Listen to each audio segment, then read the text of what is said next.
আমি আল্লাহ দুনিয়াতে মানুষ বানানোর পরে আমি আল্লাহ দুনিয়ার মানুষকে বলে দিলাম, দুনিয়ার মানুষেরা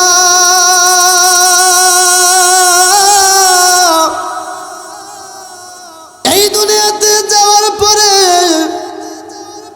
আমি রব ছাড়া কারো পায়ে সাজদা করতে পারবা না, আমি রব ছাড়া কারো গোলামি করতে পারবা না, আমি রব ছাড়া কাউকে অনুসরণ করতে পারবা না, আমি রব ছাড়া দুনিয়ার জমিনে কারো গোলামি তুমি করতে পারবা না রে।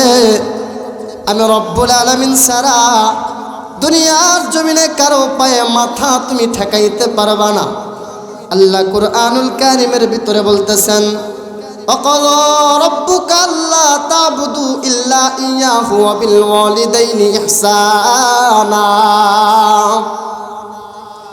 আল্লাহ তাআলা বলতেছেন, ও দুনিয়ার মানুষ, আমি রব একমাত্র সাজদা পাওয়ার উপযুক্ত, আমি রব ছাড়া দুনিয়ার জমিনের ভিতরে কারো পায়ে সাজদা করা যাবে না, আমি রব ছাড়া দুনিয়ার জমিনে কারো অনুসরণ করা যাবে না, আমি রব ছাড়া দুনিয়ার জমিনের ভিতরে কারো পায়ে কারো গোলামি কখনোই করা যাবে না। রব্বুল আলামিন তারপরে বলতেছেন, পৃথিবীর মানুষেরা আমি রবের পরে যাদেরকে তুমি ইহসান করবা, যাদেরকে তোমার রহমতের চাদর যারা জড়াইয়া রাখবা, যাদের সাথে দয়ার সহিত কথা বলবা, যাদের সাথে মায়ার সহিত কথা বলবা, দুনিয়ার মানুষেরা রে ওইটা হইল তোমার মা আর হইল তোমার বাবা। বলেন তো দেখি কুড়িগ্রামের মুসলমান, ওই মা আর ওই বাবা আজকে দুনিয়ার জমিনে অপমানিত কিনা?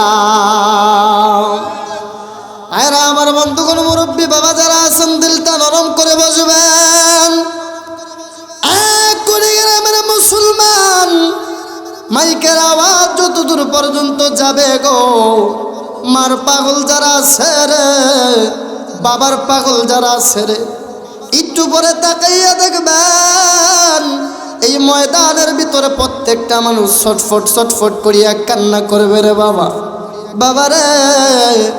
মার পাগল গোরা আজকে ঘরের ভিতরে থাকতে পারবে না, বাবার পাগল গোলা আজকে ঘরের ভিতরে থাকতে পারবে না, পাগল পারা হইয়া জান্নাতের ময়দানে চলে আসবে।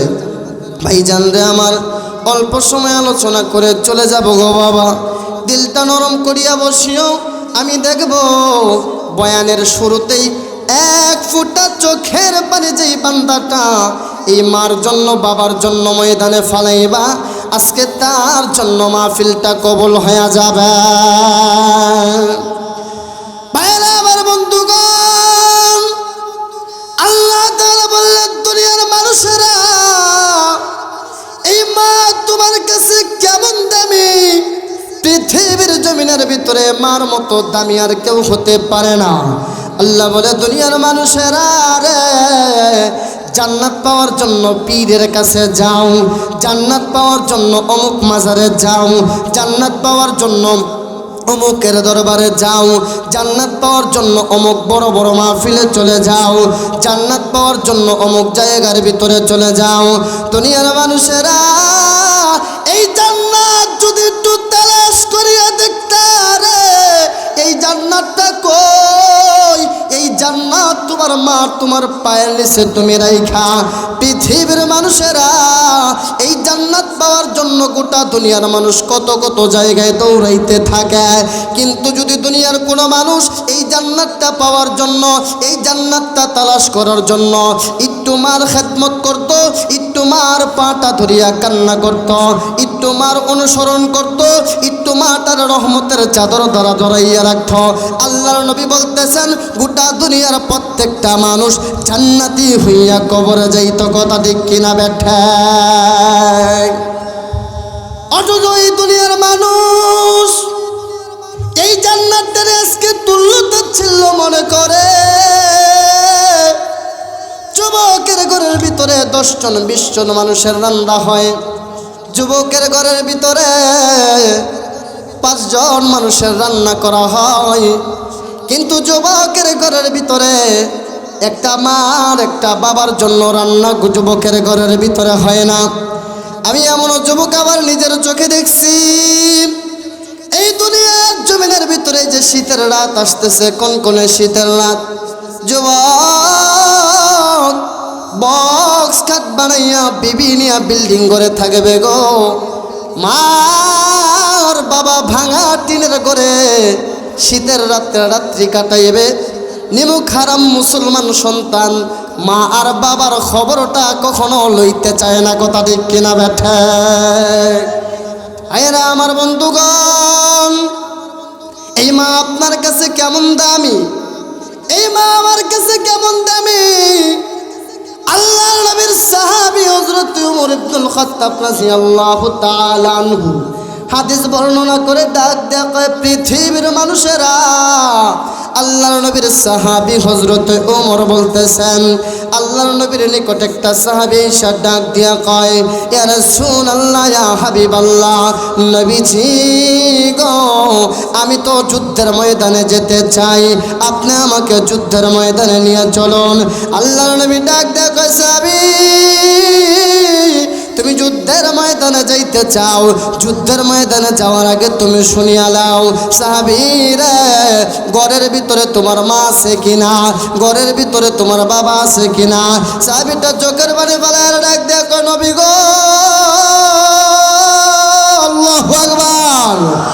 এই সাহাবীটা ডাক দেখো, নবী আমার, আমার ঘরের ভিতরে মা নাই, আমার ঘরের ভিতরে মা আছে, আমার ঘরের ভিতরে বাবা নাই। নবীজি, আমার ঘরের ভিতরে বাবা নাই, আমার বাবা দুনিয়ার জমিন থেকে চলে গেছে। নবী গো, আমার ঘরের ভিতরে মা আছে, আমি কি এখন করতে পারি? আল্লাহর নবী ডাক দেয়া কয়, সাহাবীরা, তোমার ঘরের ভিতরে যেহেতু মা আছে, আমি পয়গম্বর বলে দিলাম, তুমি তোমার মার খেদমত করো। যদি তুমি তোমার মার খেদমত করিয়া জান্নাত অর্জন করতে পারো, যদি তুমি তোমার মার খেদমত পরিপূর্ণভাবে করতে পারো, সাহাবীরা, আমি নবীজি বলে দিলাম, ওই যুদ্ধের ময়দানে যাওয়ার চাইতেও বেশি নাকি তোমার মার খেদমত দ্বারা আমার আল্লাহ তোমারে দিয়া দেবে। আল্লাহ নবীর সাহাবী হযরত ওমর ডাক দিয়ে কই, নবী গো, আর একটা সাহাবী আপনার সাথে কথা বলতে চাই। আল্লাহ নবী ডাক দিয়ে কয়, এই ওমর, ওই সাহাবীটার আমার কাছে নিয়ে আসো। সাহাবীটাকে পয়গম্বরের সামনে আনার পরে সাহাবীটা ডাক দেয়া কয়, নবী গো, আমি কার খেদমতটা বেশি করব? আল্লাহর নবী প্রথম ডাক দেয়া কয়, আরে সাহাবী, তুমি প্রথম যেই মানুষটার খেদমতটা বেশি করবা, এই মানুষটা হইল প্রথম তোমার মা। আল্লাহর নবীর কাছে আবার সাহাবীটা ডাক দেয়া কয়, নবী আমার, আমি দ্বিতীয়বার কার খেদমতটা বেশি করব? আল্লাহর নবী ডাক দেয়া কয়, তোমার মার। সাহাবীটা এবার ডাক দেয়া কয়, নবীজি, আমি তৃতীয়বার কার খেদমতটা বেশি করব? আল্লাহর নবী বললেন, তোমার মার। আবার সাহাবীটা ডাক দেয়া কয়, নবী আমার, আমি চতুর্থবার কার খেদমতটা বেশি করব? আল্লাহর নবী ডাক দেয়া কয়, তোমার বাবার। ও কুড়িগ্রামের মানুষরা, ও কুড়িগ্রামের বন্ধুরা, ও বুরুঙ্গামারির বাইরা, আল্লাহর নবী কেন এ জায়গায় 3 বার মার কথা বললেন, একবার কেন বাবার কথা বললেন? একটু ইতিহাস আপনাদেরকে শোনাইয়া যায়। আল্লাহ নবী, বিশ্ব নবী জনাব মুহাম্মদুর রাসূলুল্লাহ সাল্লাল্লাহু আলাইহি ওয়াসাল্লাম 3 বার মার কথা বলার কারণ হইল, এই দুনিয়ার জমিনের ভিতরে আপনি আমার মা 3টা কষ্ট যেই জায়গায় করে গো, আল্লাহর নবী বলেন, এই কষ্টটা তামাম পৃথিবীর কোনো মানুষ কোনো দিন অনুভব করতে পারে না, কথা ঠিক কিনা বেঠে? এইবার দিলটা নরম করিও গো বাবা। আল্লাহর নবীর কাছে আবার প্রশ্ন দাখিল করা হলো, ইয়া রাসূলুল্লাহ, ইয়া হাবিবাল্লাহ,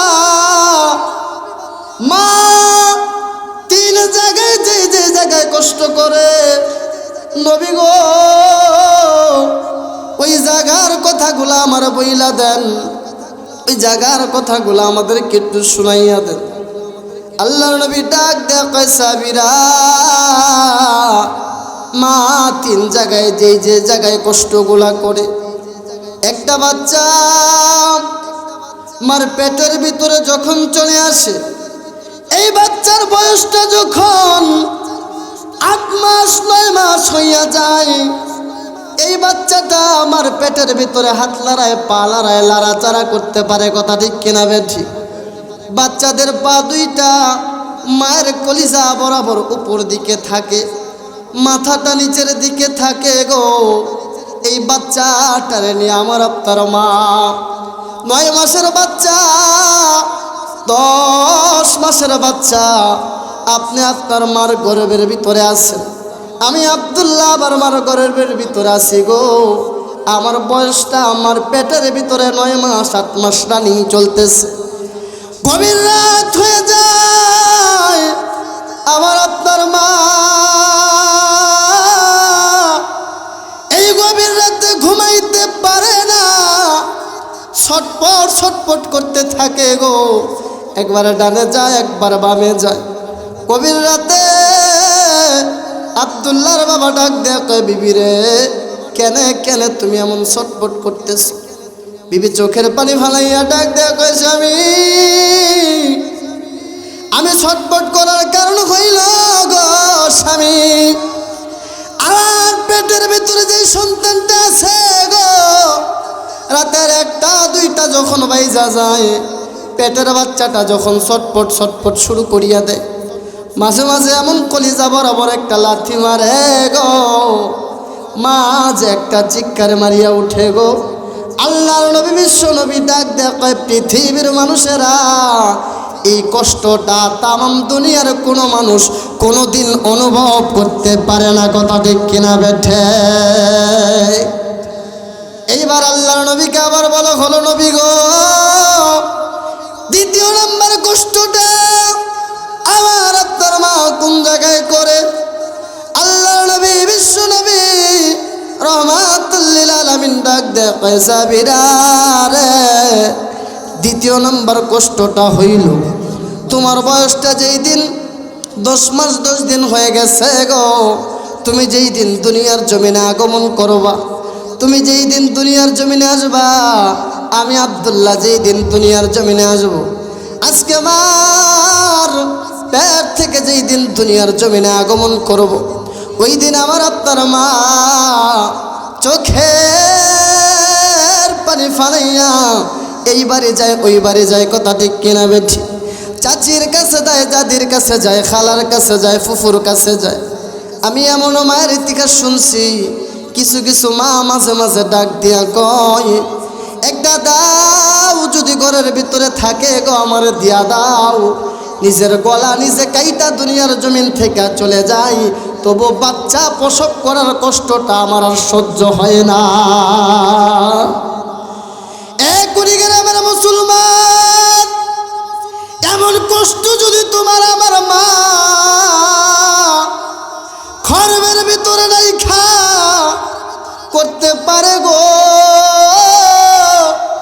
আজকে মুখারাম মুসলমান সন্তান এই মাটারে কষ্ট দিয়া কথা বলে, কত রাত্রি তোমার আমার মা পেটের ভিতরে লইয়া খোলা কাটা মুরগের মতো ছটফট ছটফট করিয়া কাটাইছে, কত রাত্রি তোমার আমার মা চোখের পানি ফালাইয়া বালিশটা ভিজাইছে। ওই মাটারে কষ্ট দিছ গো, ওই বাবাটারে কষ্ট দিছ রে বাবা। আল্লাহ নবী বলতেছেন, আল জান্নাতু তাহতা আকদামিল উম্মাহাত, এই মার পায়ের নিচে সন্তানের জান্নাত। চিৎকার মেরে বলেন না সুবহানাল্লাহ। এইবার দ্বিতীয় নাম্বারের কথা যেটা বলতেছিলাম, আল্লাহ নবী ডাক দেখে দুনিয়ার মানুষেরা যেই দিন বাচ্চাটা দুনিয়ার জমিনে আগমন করবে, ওই দিন তোমার আমার মা ছটপট করতে থাকে গো, গলা কাটা মুরগির মতো ছটপট করতে থাকে। এই বাড়ি যায় ওই বাড়ি যায়। আল্লাহর নবী ডাক দিয়া বলে, ওই জায়গার ভিতরে মা যেই পরিমাণের কষ্ট করে রে, এই কষ্টটা তামাম দুনিয়ার কোনো মানুষ কোনোদিন অনুভব করতে পারে না। কথা ঠিক কিনা বেঠে? আল্লাহর নবীর কাছে আবার বলা হলো, ইয়া রাসূলুল্লাহ, ইয়া হাবিবাল্লাহ, তৃতীয় নাম্বার কষ্টটা আমার আপনার মা কোন জায়গায় করে গো? আল্লাহর নবী ডাক দেয়া কয়, সাহাবীরা রে, তৃতীয় জায়গায় যেই জায়গায় তোমার আমার মা কষ্ট করে, ওই জায়গাটা হইল আপনি আমার বয়স যখন 1 বছর হইয়া যায়, 2 বছর হইয়া যায়, মতান্তরে কিছু বাচ্চার বয়স যদি 3 বছর হইয়া যায়, সবাইকে নিয়ে মা সহ বাবা সহ দুনিয়ার সমস্ত মানুষ সহ খানা খাইতে বইছে।